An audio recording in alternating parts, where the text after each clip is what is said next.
Revoyons les nombres complexes, pour essayer un peu de démêler tout ça.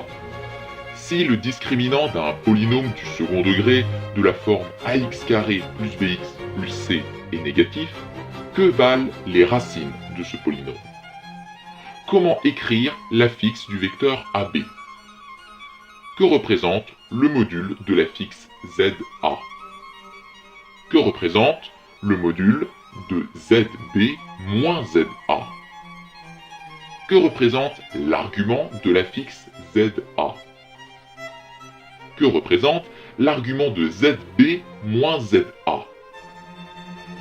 Que représente l'argument de ZD moins ZC sur ZB moins ZA?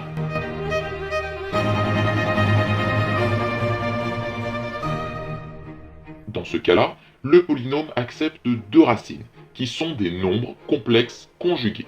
Le premier vaut moins b moins i racine de moins delta sur 2a, et l'autre vaut moins b plus i racine de moins delta sur 2a. L'affixe du vecteur AB se trouve en faisant l'affixe de B moins l'affixe de A. Le module de ZA représente la distance OA, tandis que le module de ZB moins ZA représente la distance AB.